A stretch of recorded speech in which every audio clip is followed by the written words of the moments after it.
Bien, hermanos, vamos a continuar con nuestra serie expositiva de Primera Timoteo. Y como ustedes recordarán, en nuestros últimos estudios de esta epístola, nosotros estuvimos estudiando el resumen que nos da el apóstol Pablo de la verdad que la iglesia proclama y defiende en Primera Timoteo capítulo 3, versículo 14 al 16. Pablo dice a Timoteo que él debía manejar con mucho cuidado los asuntos concernientes a la iglesia por dos razones. En primer lugar, por la naturaleza de la iglesia misma. Dice el apóstol Pablo, la iglesia es el santuario donde el Dios viviente manifiesta su gloria en una forma muy especial y particular. Y en segundo lugar, por la naturaleza de la misión que la iglesia tiene. Ella es columna y baluarte de la verdad. A ella se le ha encomendado la proclamación y la defensa de la verdad del Evangelio. Y esa verdad que la iglesia proclama y defiende es tan gloriosa que debemos tener mucho cuidado en el manejo de este instrumento que se llama la iglesia, de la cual se sirve esa verdad.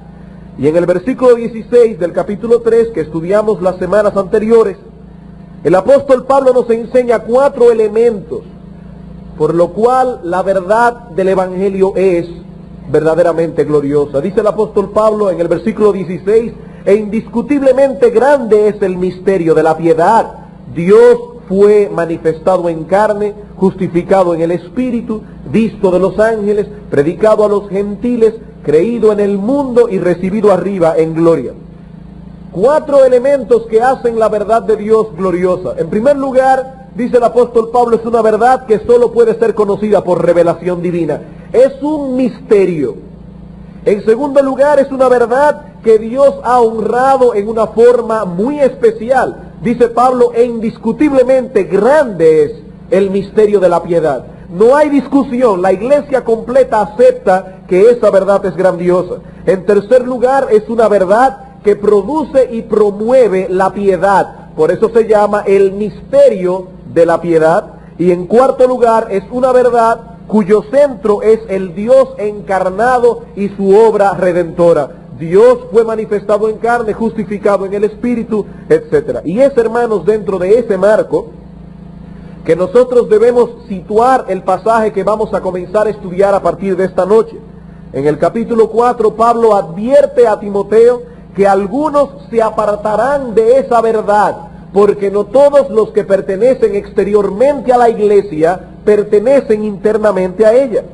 En los versículos 1 al 5 del capítulo 4, tenemos la advertencia contra la apostasía en sí misma, y en los versículos 6 al 16, Pablo le dice a Timoteo cuál es el tipo de ministro que él debe ser para enfrentar exitosamente el pecado de la apostasía. Y este domingo y el próximo nosotros enfocaremos los primeros 5 versículos en la advertencia que da Pablo a su hijo Timoteo con respecto al pecado de la apostasía. Vamos a leer capítulo 4, versículos 1 al 5. Dice el apóstol aquí, pero el Espíritu dice claramente que en los postreros tiempos algunos apostatarán de la fe, escuchando a espíritus engañadores y a doctrinas de demonios, por la hipocresía de mentirosos, que teniendo cauterizada la conciencia, prohibirán casarse y mandarán abstenerse de alimentos que Dios creó, para que con acción de gracias participasen de ellos los creyentes y los que han conocido la verdad. Porque todo lo que Dios creó es bueno, y nada es de desecharse si se toma con acción de gracias, porque por la palabra de Dios y por la oración es santificado. Hay 2 cosas terribles que pueden pasar en una iglesia. Una es que los creyentes verdaderos vivan dudando de su salvación, y la otra es que incrédulos que están dentro de la iglesia se crean que son salvos. Las 2 cosas son terribles y tienen consecuencias muy penosas. Por esa razón, en esta noche tenemos que tomarnos la molestia de estudiar específicamente qué es el pecado de la apostasía, para que no haya dudas en ningún creyente verdadero de que él esté cometiendo ese tipo de pecado, y para que algunos que no son creyentes puedan ser despertados por la advertencia de la palabra de Dios y puedan venir al conocimiento de nuestro Señor Jesucristo. Así que, hermanos, lo único que veremos en esta noche es el primer punto de este mensaje: la naturaleza del pecado, de la apostasía. Cuando nosotros hablamos de que algunos iban a apostatar o que van a apostatar, ¿a qué nos estamos refiriendo exactamente? El apóstol Pablo dice aquí: pero el Espíritu dice claramente que algunos apostatarán de la fe. Y lo primero, hermanos, con que nosotros nos topamos en este texto es con un terrible pero. Esto es como Apocalipsis capítulo 21, versículo 8, que después que el apóstol Juan está describiendo toda la belleza del cielo y dice que allí no habrá muerte, que allí no habrá llanto, que allí no habrá dolor, que en el cielo Dios tendrá su tabernáculo con los hijos de los hombres, dice pero, qué terrible es ese pero: los cobardes e incrédulos, los abominables y homicidas, los fornicarios y hechiceros, los idólatras y todos los mentirosos tendrán su parte en el lago que arde con fuego y azufre, que es la muerte segunda. Y este pero que aparece aquí, hermanos, es tan terrible como el de Apocalipsis 21:8. La iglesia de Dios es la portadora del mensaje más glorioso alguna vez confiado a los hombres: el misterio de la piedad. Pero el Espíritu dice claramente que algunos se apartarán de esa verdad. La palabra apostatar significa literalmente apartarse de la posición en la que uno se encuentra en un momento dado.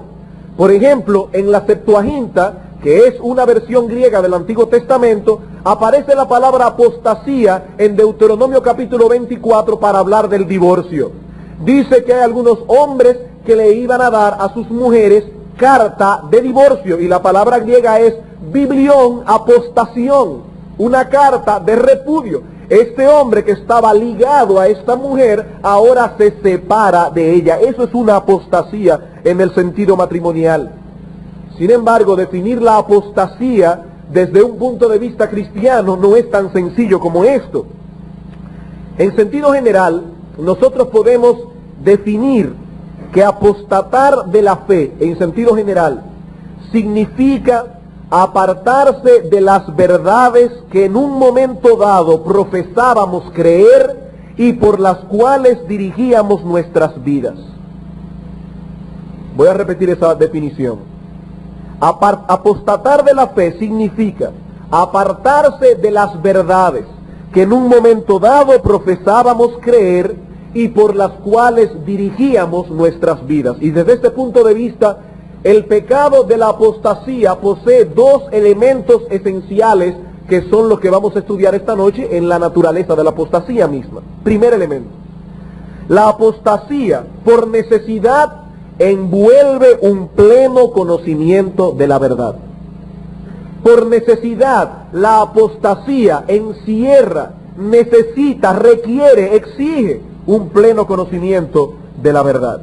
Pablo dice aquí en 1 Timoteo capítulo 4 versículo 1: algunos apostatarán de la fe. Y esa es la frase que vamos a estudiar en toda la noche de hoy. Algunos se apartarán de la fe. Y cuando Pablo habla aquí de la fe, no se está refiriendo a esa confianza subjetiva que nosotros ponemos en Dios, como cuando yo digo yo creo en Dios. No, la fe aquí es ese conjunto de verdades que conforman la fe cristiana.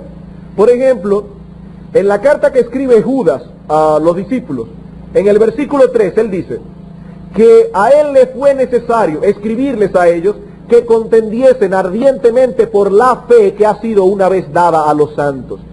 ¿Por qué tenían que contender los discípulos? Por las doctrinas que fueron confiados a los creyentes y que fueron revelados a ellos a través de los apóstoles, como dice el versículo 17 de la misma carta de Judas. Aquí dice Pablo: algunos se van a apartar de esa fe, algunos se van a apartar de esas doctrinas.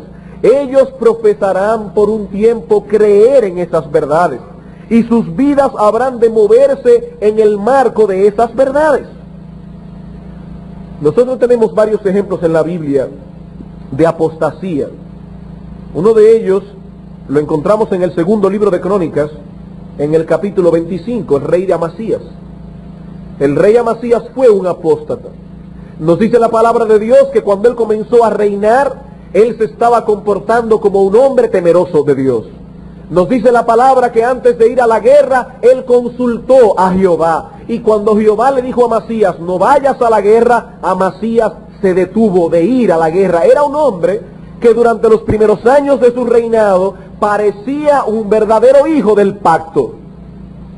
Sin embargo, vemos penosamente en el versículo 14 y 15 de la historia de este rey, dice, volviendo luego Amasías de la matanza de los edomitas, qué pena, trajo también consigo los dioses de los hijos de Seir, y los puso ante sí por dioses y los adoró, y les quemó incienso. Por esto se encendió la ira de Jehová contra Amasías, y envió a él un profeta que le dijo, ¿por qué has buscado a los dioses de otra nación que no libraron a su pueblo de tus manos? Oigan qué necedad.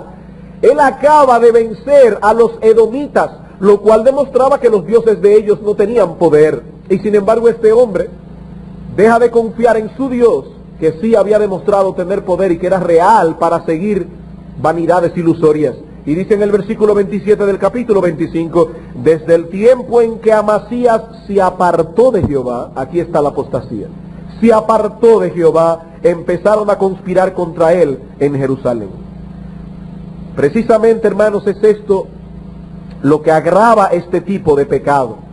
No se trata aquí de una persona ignorante que en su ignorancia peca contra Dios, sino de alguien que deliberadamente y con pleno conocimiento rechaza la verdad de Dios, ya sea para aceptar otro tipo de verdad o para convertirse en un incrédulo total, pero él tiene conocimiento de la verdad de Dios. Uno de los apóstatas más famosos que ha tenido la iglesia es el emperador Juliano, o fue el emperador Juliano, nieto o bisnieto de Constantino. Y dice la historia que a este emperador se le puso el sobrenombre de el apóstata, porque él durante los años primeros de su juventud, él aparentemente seguía la tradición cristiana, muy entre comillas, de Constantino. Sin embargo, finalmente se apartó de esa tradición. Y él solía decir lo siguiente, yo he leído, decía Juliano, conocido y condenado vuestro evangelio. Ahí estaba la gravedad del pecado de Juliano. No se trataba de un individuo ignorante que rechazaba la verdad de Dios. No, dice él, yo he leído, conocido y condenado vuestro evangelio. Y en el Nuevo Testamento nosotros vemos muchos textos que nos hablan del pecado de la apostasía, y allí vemos claramente que es esencial para cometer este tipo de pecado tener un pleno conocimiento de la verdad, una comprensión real de la verdad. Por ejemplo, 1 Timoteo, capítulo 1, un texto que estudiamos ya anteriormente, el caso de Himeneo y Alejandro. ¿Qué pasó con estos hombres? Estos hombres habían estado en la iglesia y sin embargo terminaron apartándose de la verdad del evangelio. No apartándose, hermanos, oiga bien, de la iglesia, no. Está apartándose completamente de la verdad del evangelio. Dice aquí en 1:18, Pablo a Timoteo, este mandamiento, hijo Timoteo, te encargo para que conforme a las profecías que se hicieron antes en cuanto a ti, milites por ellas la buena milicia. Pablo está advirtiendo a Timoteo que tenga cuidado, porque hay falsos maestros dentro de la iglesia de Éfeso. Y él dice, Timoteo, tú debes pelear la buena milicia, pero para hacerlo debes mantener tres cosas sanas. Primero, manteniendo la fe, es decir, las doctrinas sanas. Segundo, manteniendo la conciencia sana, la buena conciencia. Y tercero, manteniendo la iglesia sana. Por eso Himeneo y Alejandro fueron entregados a Satanás. Pero noten lo que dice el versículo 19. Manteniendo la fe y una buena conciencia, desechando la cual naufragaron en cuanto a la fe algunos. ¿Qué pasó con Himeneo y Alejandro? Que ellos profesaban creer en el evangelio. Ellos profesaban creer en las doctrinas del evangelio de Dios, pero comenzaron a vivir vidas completamente contrarias al evangelio que ellos profesaban creer. La conciencia, ese dispositivo moral del que hablaba Gamal hace unos mensajes atrás, comenzó a acusar a Himeneo y Alejandro, pero ellos, en vez de oír la voz de la conciencia, cauterizaron la conciencia y entonces tuvieron que hacer algo. Tuvieron que abandonar las verdades de ese evangelio que los estaba acusando. Y por esa razón, desechando la buena conciencia, terminaron naufragando en cuanto a la fe. Ellos estaban antes en ese puerto y naufragaron, esa es la idea. Ellos estaban antes metidos en ese barco, pero naufragaron en cuanto a la fe. Pero ellos profesaban creer en esa fe. Ellos dirigían sus vidas a la luz de esa fe y terminaron apartándose de ella. Otro texto que trae muchas veces dudas en la mente de muchos cristianos verdaderos es Hebreos capítulo 6. Hebreos capítulo 6 trata precisamente acerca del tema de la apostasía. Hay muchos verdaderos hijos de Dios que a veces, sin quererlo, se sitúan a sí mismos en el marco de este terrible cuadro. Y no debe ser así, porque son creyentes verdaderos. Nosotros no tenemos el tiempo necesario para explicar detenidamente todas las verdades que se encuentran encerradas en Hebreos capítulo 6. Pero yo por lo menos quiero que ustedes noten algunas cosas. Vamos a leer los versículos 4 al 6.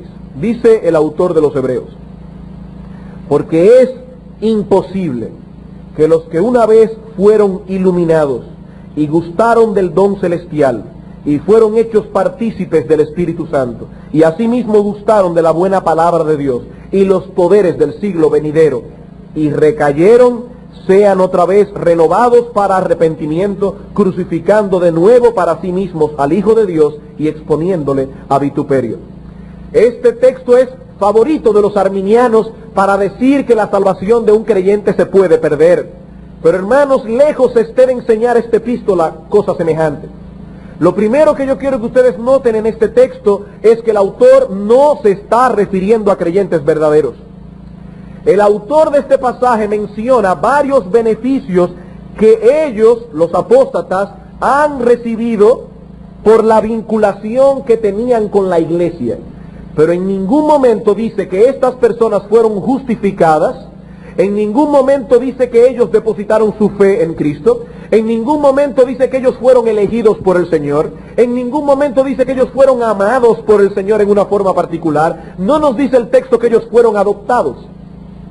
Ellos recibieron beneficios del Evangelio por su conexión con la iglesia, pero en ningún momento se nos dice que eran creyentes verdaderos. De hecho, noten que el autor lo señala claramente cuando dice en el versículo 7 y 8 que no todos los que se exponen a la palabra de Dios responden de la misma manera. Dice él, porque la tierra que bebe la lluvia, que muchas veces cae sobre ella, y produce hierba provechosa a aquellos por los cuales es labrada, recibe bendición de Dios. Pero la que produce espinos y abrojos es reprobada. Está próxima a ser maldecida y su fin es el ser quemada. Hermanos, usted puede ir por nuestra carretera que va hacia el Cibao y cuando pase por Bonao se va a dar cuenta que allí el verdor es algo increíble, porque en Bonao llueve casi un día sí y otro no. Hay mucha lluvia en Bonao.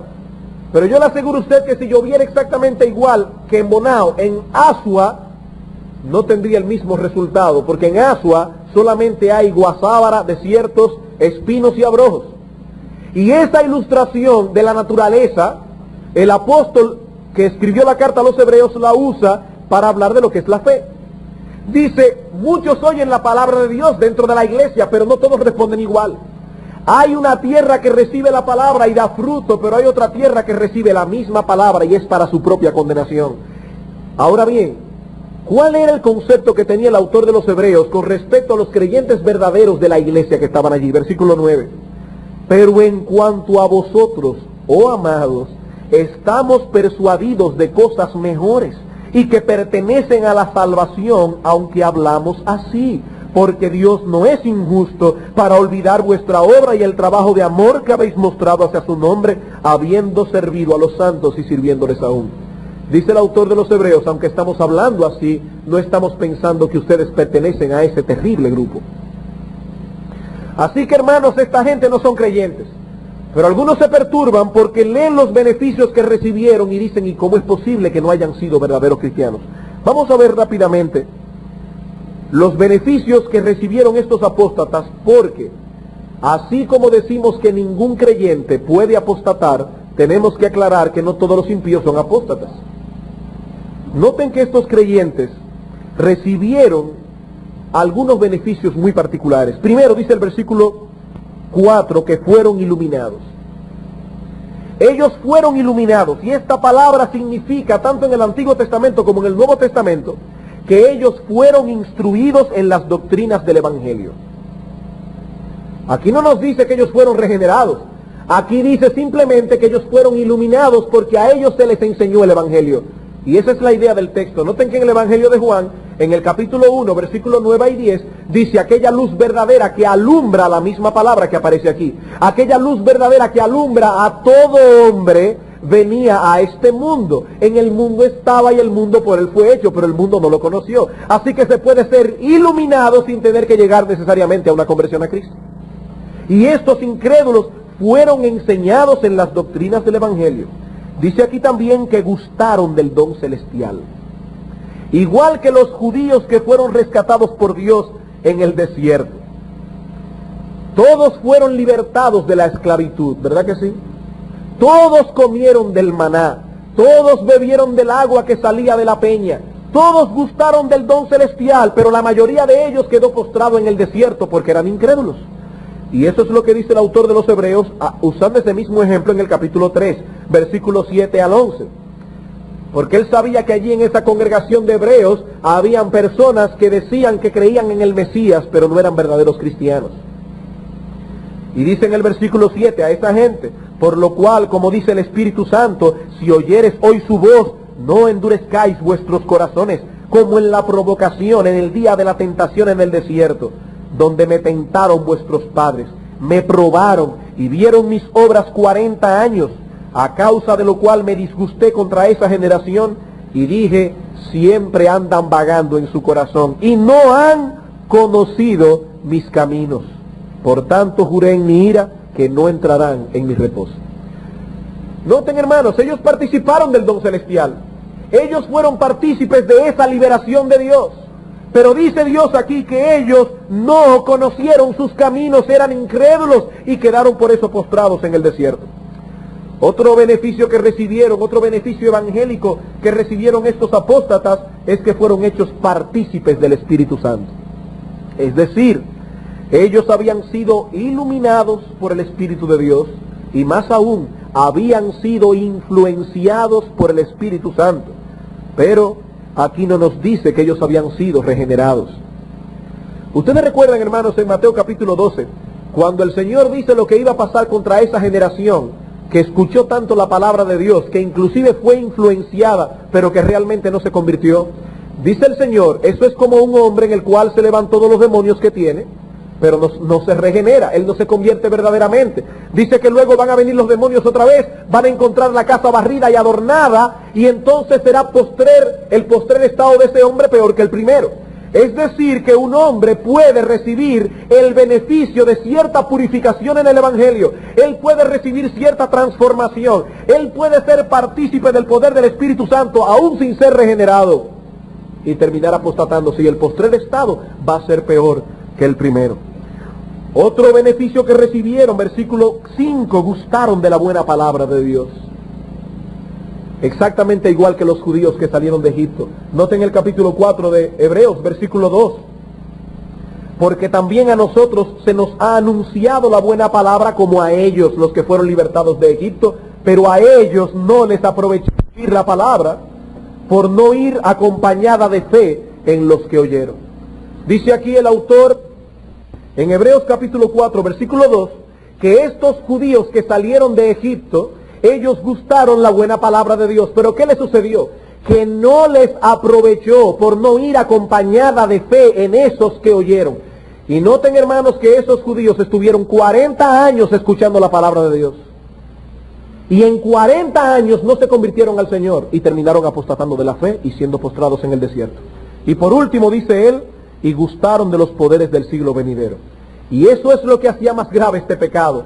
En el tiempo de los apóstoles y en el tiempo del Señor Jesucristo, la predicación del Evangelio iba acompañada con milagros portentosos que autenticaban que la era mesiánica se había iniciado. Y aún viendo estos judíos de esta iglesia, estos poderes del siglo venidero, viendo estos portentos obrados, aún así se apartaron de la fe. Noten lo que dice Hebreos capítulo 2, versículo 4. Bueno, 3 y 4 para tomar el hilo. ¿Cómo escaparemos nosotros si descuidamos una salvación tan grande, la cual, habiendo sido anunciada primeramente por el Señor, nos fue confirmada por los que oyeron, testificando Dios juntamente con ellos, con señales y prodigios y diversos milagros y repartimientos del Espíritu Santo según su voluntad. Así que, hermanos, de acuerdo con nuestro texto de Hebreos capítulo 6, estas personas se habían situado en una posición privilegiada, pero repentinamente apostataron, se apartaron de allí. Dice el versículo 6, ellos recayeron. Durante un tiempo profesaron creer en el Mesías. Durante un tiempo ellos profesaban la fe del Evangelio. Durante un tiempo ellos vivían en el marco de la revelación de la palabra de Dios. Pero recayeron. Y esta palabra, hermanos, que aparece allí, nos habla de una caída total, no de un tropiezo momentáneo.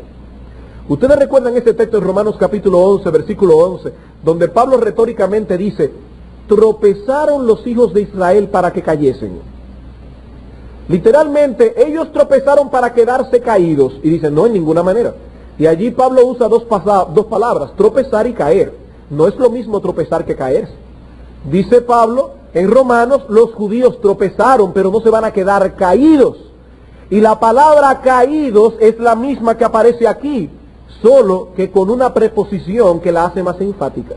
O sea que está diciendo, ellos cayeron de la posición en la que estaban total e irremisiblemente.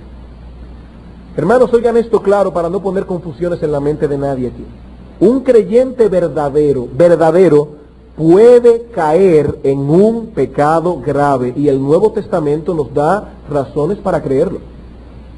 Y más aún, un creyente verdadero puede caer en una condición de frialdad momentánea que lo lleve a apartarse momentáneamente de la comunión de sus hermanos. Pero tarde o temprano vendrá la vara de Dios y volverá a traer a ese creyente de nuevo. Eso no es apostasía. De hecho, creyentes que pasan por ese estado durante el tiempo que están alejados de su iglesia, en el mundo, se sienten que no tienen vida. ¿Por qué? Porque el Espíritu Santo no los deja tranquilos. Son creyentes verdaderos, ellos no son apóstatas. Pero el apóstata del que se nos habla aquí es de uno que alguna vez profesó obediencia a Cristo, pero que ahora blasfema abiertamente su nombre y niega la veracidad del Evangelio. Eso es un apóstata. Por eso dice John Owen en su tratado sobre la apostasía, que consiste en una total renuncia, oiga bien, en una total renuncia de todos los principios y doctrinas que constituyen el cristianismo. Recuerden, hermanos, que estos eran hebreos, que habían sido convencidos de que Cristo era el Mesías, dejaron de sacrificar corderos, se convirtieron al Señor, se bautizaron en la iglesia, formaron parte de la iglesia, pero repentinamente estaban volviendo al judaísmo otra vez. Esa es la apostasía de la que se nos habla en Hebreos capítulo 6. Por ello, el autor nos dice que estos crucifican de nuevo al Hijo de Dios. Noten lo que dice el versículo 6. Dice, es imposible que si ellos recayeron, sean otra vez renovados para arrepentimiento, crucificando de nuevo para sí mismos al Hijo de Dios y exponiéndole a vituperio. ¿Y qué significa que ellos están crucificando de nuevo al Hijo de Dios?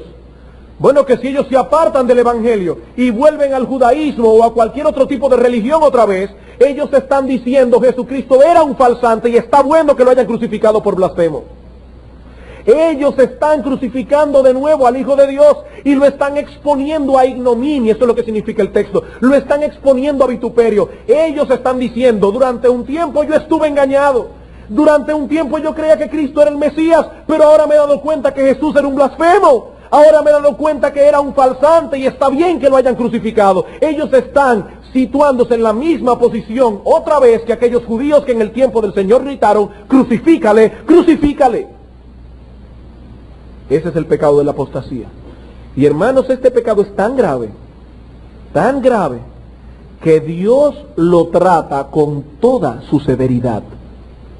El texto dice, es imposible que si alguien cae en ese pecado, sea otra vez renovado para arrepentimiento. Y hay algunas personas que quieren suavizar un poco este asunto y dicen que la palabra imposible significa muy difícil. Pero hermanos, la palabra imposible significa imposible. Y el autor de los Hebreos la usa 2 veces más en la carta.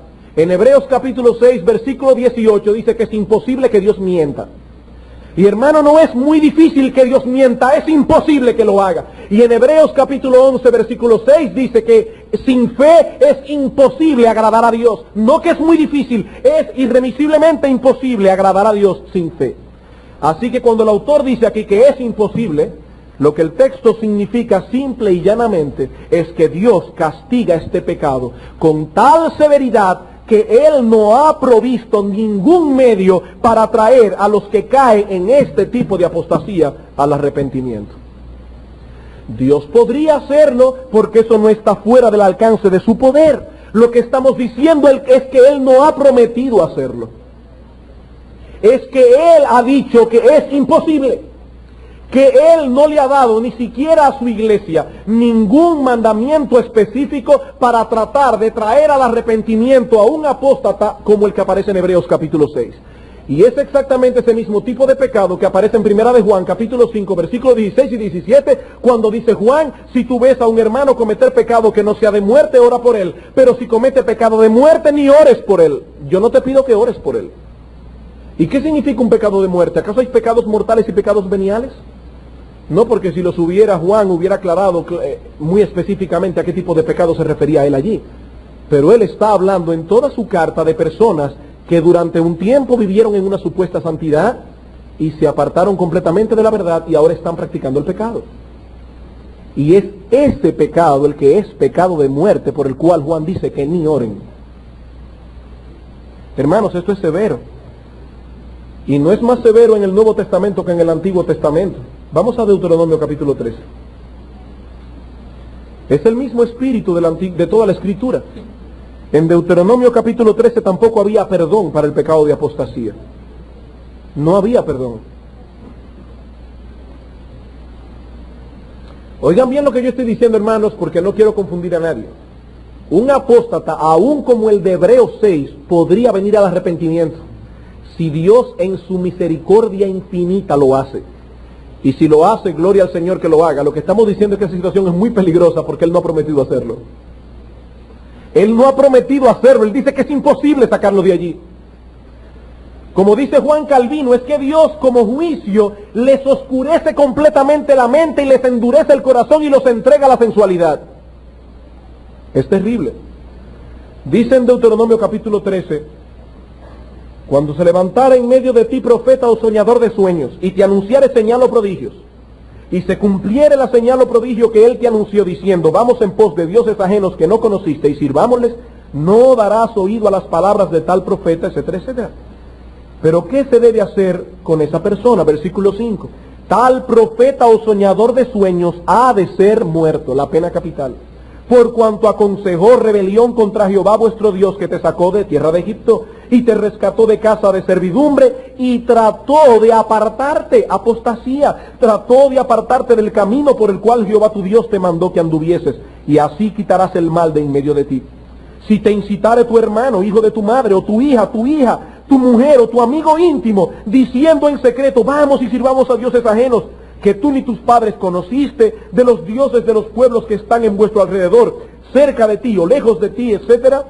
Versículo 8, no consentirás con él, ni le prestarás oído, ni tu ojo le compadecerá, ni le tendrás misericordia, ni lo encubrirás, sino que lo matarás. Tu mano se alzará primero sobre él para matarle, y después la mano de todo el pueblo. Le apedrarás hasta que muera, por cuanto procuró apartarte de Jehová tu Dios. Hermanos, es el mismo espíritu del Antiguo Testamento. El pecado de apostasía en el Antiguo Testamento tenía la pena capital, y en el Nuevo Testamento una dureza tal de corazón que es imposible que los que una vez profesaron creer y ahora en una forma abierta blasfeman el nombre de Cristo y niegan las doctrinas del Evangelio sean renovados para el arrepentimiento. Dice MacArthur en su comentario de Hebreos: él, o sea el apóstata, ha rechazado a Jesucristo contra la completa luz y el poder del Evangelio. Él es un antidios incurable y para él está reservada la parte más ardiente del infierno. Él ha tomado lugar junto con Judas, quien caminó, habló, comió y tuvo comunión con el Dios encarnado, y aún así finalmente lo rechazó.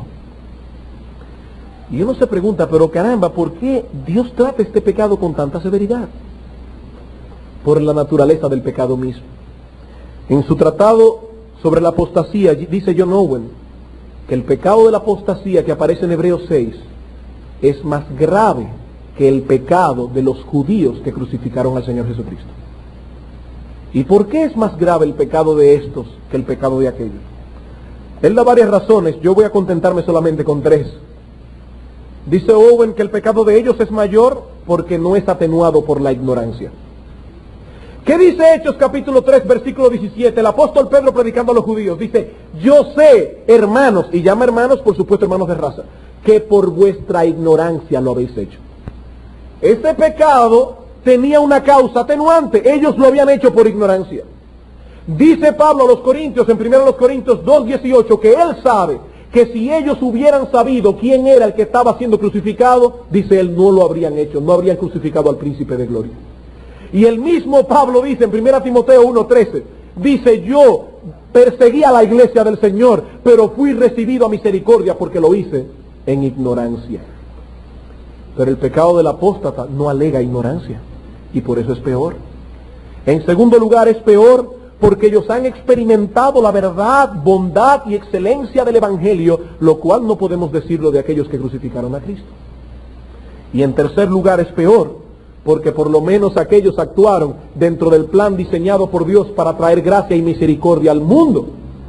O sea, estos judíos que crucificaron a Cristo abrieron una puerta de salvación para todo el mundo. Pero estos apóstatas exponen al Hijo de Dios a la ignominia, lo exponen a vituperio. Es un pecado mayor. Así que, hermanos, noten que en los textos donde se habla de apostasía, el elemento del pleno conocimiento siempre está presente.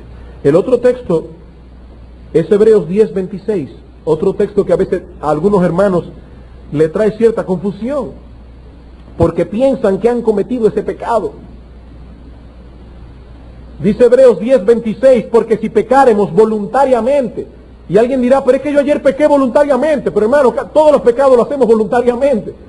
Pero el autor está hablando aquí de una condición de pecado, él está hablando del mismo tema, él está hablando de la apostasía, porque noten que en el versículo anterior dice: no se dejen de congregar como algunos tienen por costumbre, porque pueden terminar alejados completamente de la iglesia. Y dice ahora, porque, conectando el pasaje anterior, si pecáremos voluntariamente después de haber recibido el conocimiento de la verdad, ya no queda más sacrificios por los pecados.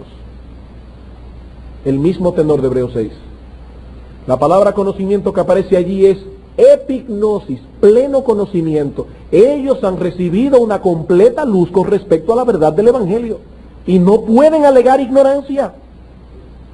Así que, hermanos, bueno, el primer elemento que está mezclado con la naturaleza del pecado de la apostasía es un pleno conocimiento de la verdad. Segundo elemento, envuelve un rechazo voluntario de esa verdad. Pues vamos a 1 Timoteo otra vez. Envuelve un rechazo voluntario de esa verdad. ¿Qué nos dice el apóstol Pablo aquí? El Espíritu dice claramente que algunos se apartarán de la fe. En la gramática del idioma en que se escribió el Nuevo Testamento hay 3 tipos de voces. Está la voz activa. Los que estudiaron hace poco gramática en el colegio o en la universidad se acordarán de esto. En la voz activa el sujeto realiza la acción. Juan tiró la pelota. Hay una voz pasiva donde el sujeto recibe la acción, ¿verdad? A Juan le tiraron la pelota. Pero hay una voz media en el idioma del Nuevo Testamento donde el sujeto realiza y recibe la acción, o por lo menos está involucrado en los resultados de esa acción, que es la voz media. Por ejemplo, yo me peino. ¿Quién está realizando la acción? Yo. ¿Y quién la está recibiendo? Yo. Esta es la voz media. Bueno, el verbo aquí, se apartarán de la fe, está en una voz media. Lo que está indicando es que ellos no serán arrastrados debido a su ignorancia, sino que en una forma deliberada y voluntaria decidirán apartarse de la verdad que ellos conocían. Ellos se apartarán. Aquí no dice que ellos serán apartados. Ellos se apartarán, ellos tomarán esa resolución. Es un abandono del Evangelio en una forma deliberada y voluntaria. Por eso, hermanos, es que hemos dicho muchas veces que el temor que sienten algunos creyentes de haber cometido el pecado de Hebreos 10:26 es completamente infundado. Porque una persona que comete el pecado de Hebreos 10:26 ni le preocupa haberlo cometido. Es que es una persona que voluntaria y deliberadamente dice: a mí no me importa el Evangelio. O sea que si a usted le importa haber cometido ese pecado, ya usted no está incluido allí. Usted puede estar tranquilo en ese sentido. Miren, cuando el apóstol Pablo dice en 1 Timoteo 1:13 que él fue recibido misericordia porque lo hizo por ignorancia, él no está diciendo que la ignorancia justifica, porque si Pablo se hubiera convertido siendo un perseguidor del cristianismo, se hubiera ido al infierno. Y Dios no hubiera dicho: ay, el pobre era un ignorante. No. Lo que él está diciendo es: yo pequé en el contexto de ese pecado por ignorancia que aparece en Números capítulo 15. Hay dos tipos de pecado: el pecado por ignorancia y el pecado por insolencia. Y dice Números capítulo 15, y es el texto en el que tenemos que entender 1 Timoteo 1:13. A partir del versículo 22, dice él, Moisés: y cuando errareis y no hiciereis todos estos mandamientos que Jehová ha dicho a Moisés, todas las cosas que Jehová os ha mandado por medio de Moisés, desde el día que Jehová lo mandó y en adelante por vuestras edades, si el pecado fue hecho por yerro, con ignorancia de la congregación, toda la congregación ofrecerá un novillo por holocausto en olor grato a Jehová, etcétera, etcétera. El pecado por ignorancia. Pero ¿qué dice el versículo 30? Mas la persona que hiciere algo con soberbia, así el natural como el extranjero, ultraja a Jehová. Esa persona será cortada de en medio de su pueblo, por cuanto tuvo en poco la palabra de Jehová y menospreció su mandamiento. Enteramente será cortada esa persona, su iniquidad caerá sobre ella. Es decir, que hay pecado que se comete por ignorancia, no porque usted no conozca el mandamiento, sino porque usted en su debilidad cae en ese pecado. Pero aquí estamos hablando de una persona que insolentemente dice: yo me voy del Evangelio, a mí no me importa eso. El pecado de apostasía que aparece en Hebreos 10:26, que leímos hace un momento, es un pecado hecho con insolencia. Dice el autor en Hebreos 10:26, porque si pecáremos voluntariamente. El autor está hablando aquí de una persona cuyo apartamiento no solo es deliberado, sino también permanente. Porque esa es la idea de la palabra voluntario, es caer en un estado. O sea, no solamente un apartamiento voluntario, sino también permanente. Como yo decía anteriormente, un creyente verdadero no solo puede pecar, sino que hasta puede alejarse por un tiempo de la congregación de los hermanos. Pero si es un creyente verdadero, como Dios disciplina a sus hijos, la vara de la corrección, de la que habló Gamal hace 2 domingos atrás, caerá sobre él y el extraviado volverá. Pero repito que aquí se nos habla de una renuncia deliberada y voluntaria del Evangelio. Es este tipo de persona que describe Proverbios cuando dice, hablando de ciertas personas que dejan los caminos derechos. Fíjense, ellos apostatan, ellos andaban antes en el camino derecho, pero ellos dejan los caminos derechos para andar por sendas tenebrosas, que se alegran haciendo el mal, que se huelgan en las perversidades del vicio, cuyas veredas son torcidas y torcidos sus caminos. Proverbios 2:13-15 para los que toman nota. Ellos no pecan como un creyente que dice: wow, caí en el pecado por mi debilidad, sino que ellos se alegran haciendo el mal. Ellos se huelgan en las perversidades del vicio. Ellos dicen: a mí no me importa lo que Dios piense al respecto. Es un pecado insolente. Y ante esta terrible realidad, surge la inquietud en la mente de algunos: ¿puede un creyente verdadero apostatar? Y hermanos, la respuesta contundente de la Biblia es no. No, es imposible. Dice el Señor Jesucristo en Juan capítulo 10, versículo 5, hablando como el buen pastor, dice: mis ovejas oyen mi voz y no escucharán la voz de los extraños. Y allí el Señor usa una doble negación, lo cual indica de ninguna manera pueden escuchar la voz de los extraños. Esto no significa que ellos pueden oír muchas cosas, pero no se apartarán de la verdad. Si son creyentes verdaderos, no. De hecho, en ese mismo pasaje dice el Señor: mis ovejas oyen mi voz y yo las conozco y me siguen. Y nadie las puede arrebatar de la mano de mi Padre ni de mi propia mano. Yo y el Padre somos uno. O sea que toda la Trinidad está envuelta en guardar a un creyente verdadero para que no caiga finalmente en apostasía. ¿Qué dice ese texto glorioso de Romanos capítulo 8? Romanos capítulo 8, versículo 35 al 37. Dice el apóstol Pablo: ¿quién nos separará del amor de Cristo? ¿Quién? Tribulación o angustia, o persecución o hambre, o desnudez, o peligro, o espada. Dice él en el versículo 37, antes en todas estas cosas somos más que vencedores por medio de aquel que nos amó.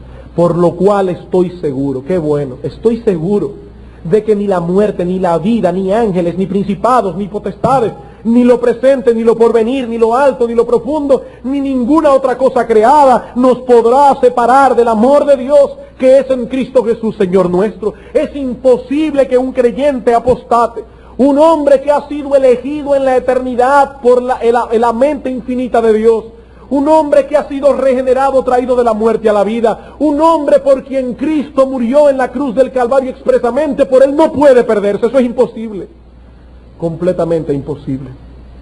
Por eso nos dice Juan en primera de Juan capítulo 2 versículo 19, salieron de nosotros porque no eran de nosotros.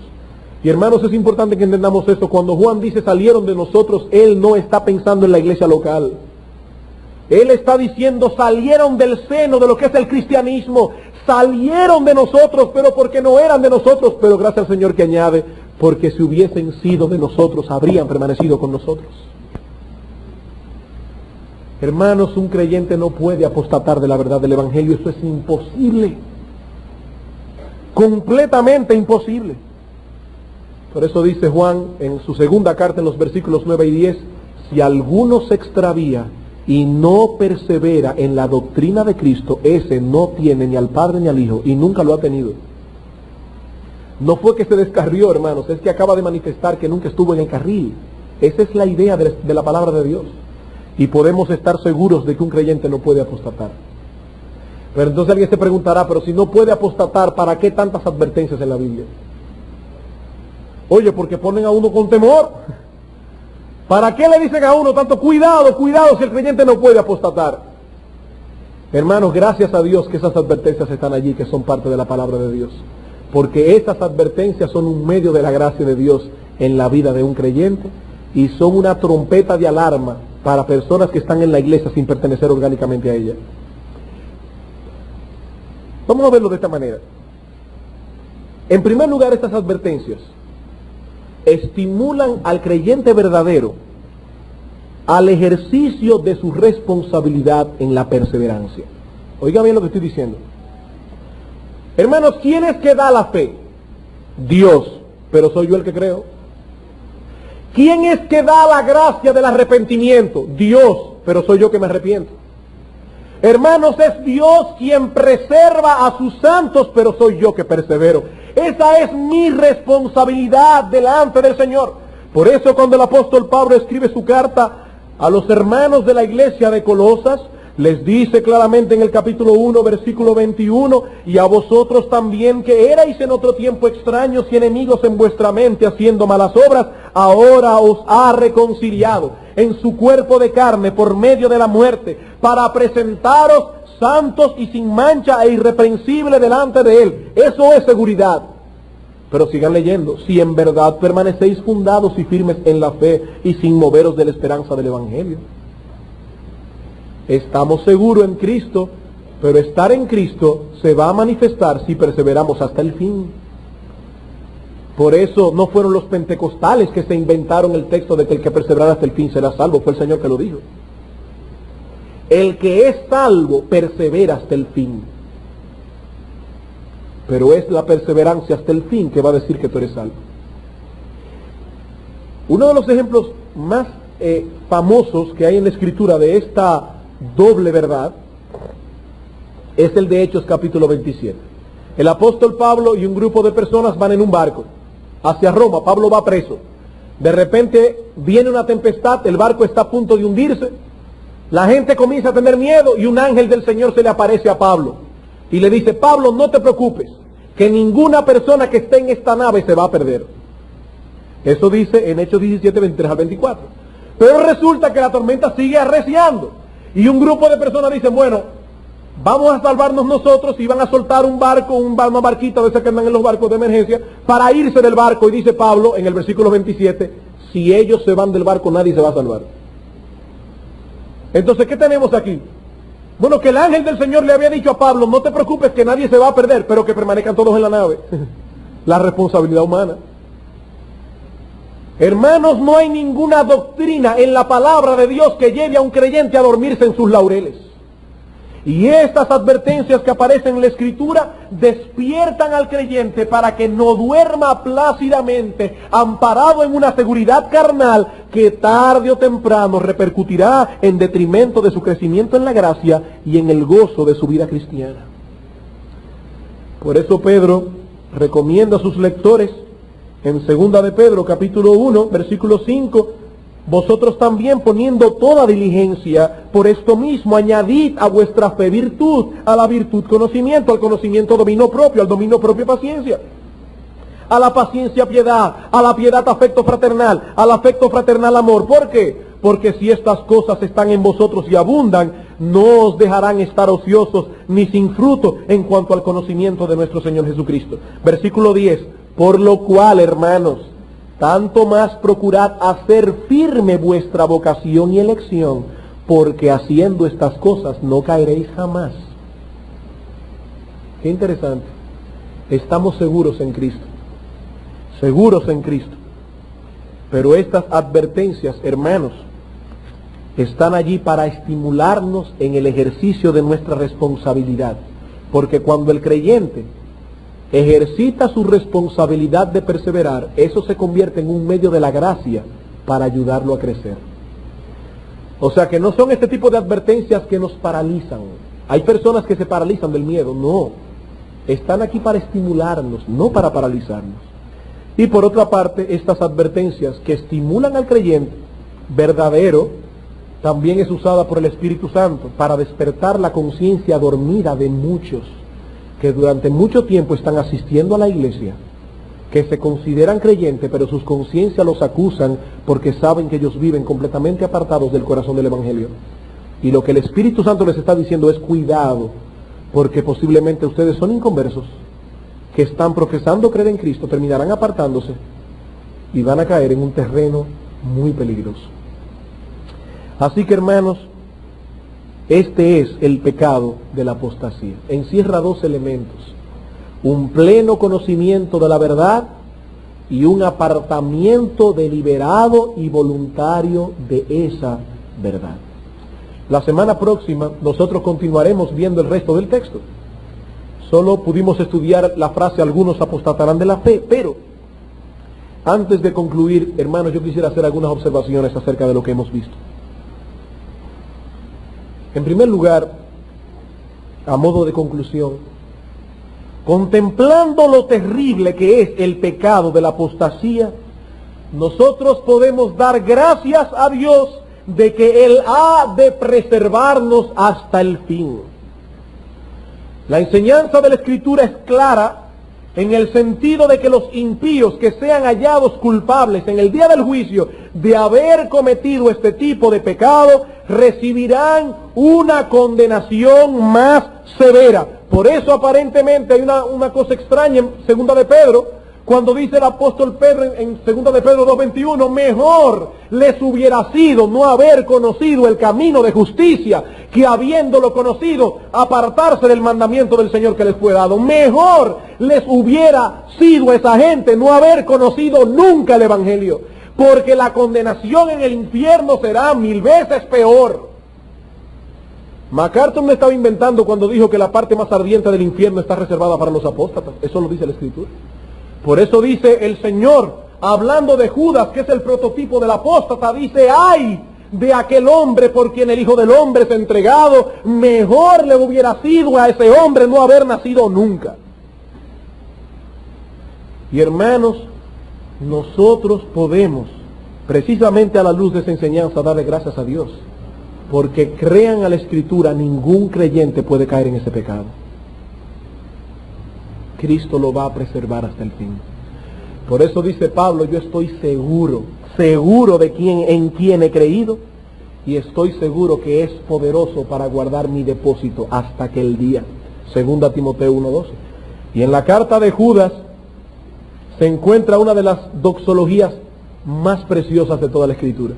Precisamente una carta donde el tema central es la apostasía. ¿Y qué dice Judas en el versículo 24 y 25 de su carta? Y aquel que es poderoso para guardaros sin caída.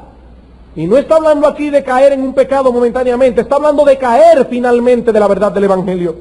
Aquel que es poderoso para guardaros sin caída y presentaros sin mancha delante de su gloria con gran alegría. ¡Qué alegría! Al único y sabio Dios nuestro Salvador sea gloria y majestad, imperio y potencia ahora y por todos los siglos. Amén. ¡Qué alegría!, dice el autor de Judas. Él es poderoso para guardarnos sin caída. La segunda observación que quiero hacerles, hermanos, es que el cuidado de Cristo por nosotros no debe llevarnos al descuido personal. El cuidado de Cristo por nosotros no debe llevarnos al descuido personal. La gracia de Dios no opera en el creyente una seguridad carnal, sino que por el contrario nos estimula en el ejercicio de nuestra responsabilidad.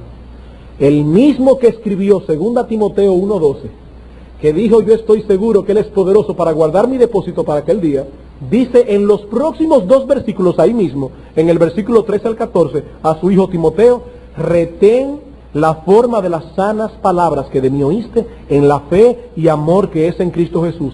Guarda el buen depósito el buen depósito por el Espíritu Santo que mora en nosotros. Dice él, yo sé que Él es poderoso para guardar mi depósito, pero dice Timoteo, guarda el depósito. Claro, por el Espíritu Santo que mora en nosotros, pero hay una responsabilidad. Y el cuidado de Cristo no puede inspirarnos a una seguridad carnal que nos haga descuidarnos en nuestra salvación. Hermanos, si algunos están dormitando hoy en la fe, cuidado. Cuidado, porque este puede ser el comienzo de un desliz final, lo cual revelará cuál ha sido el estado real de tu alma durante todo este tiempo. Eso es lo que dice el autor de los Hebreos.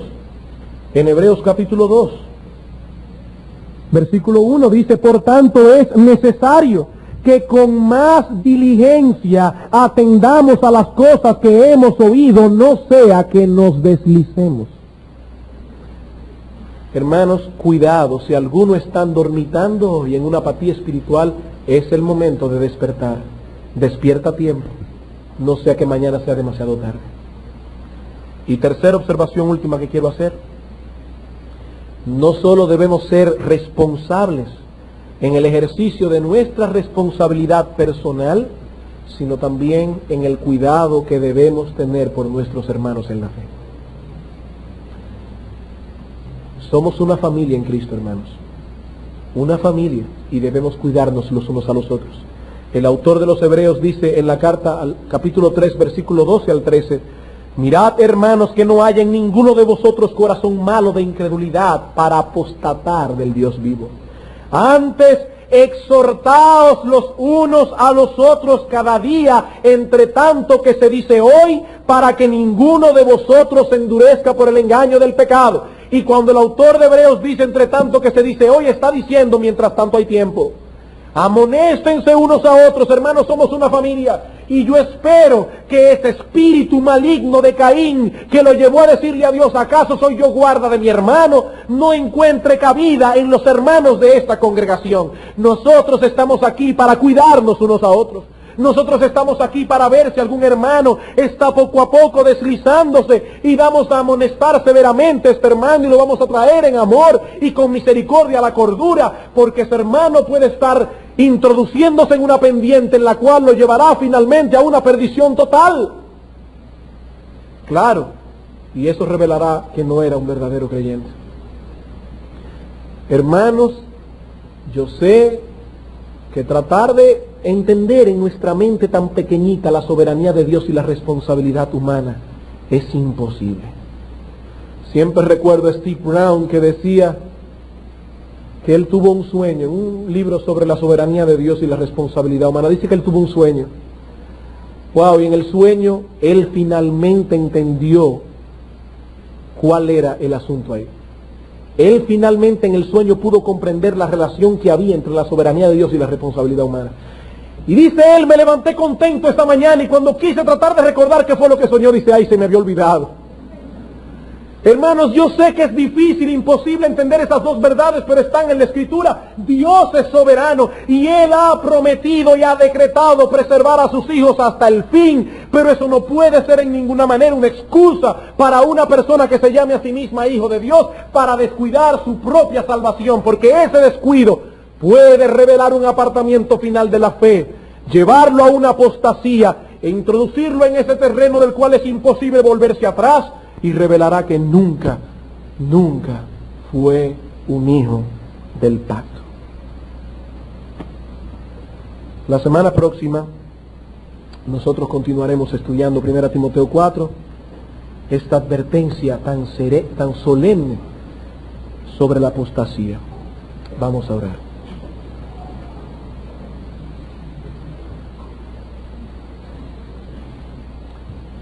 Soberano Señor, que estás en los cielos,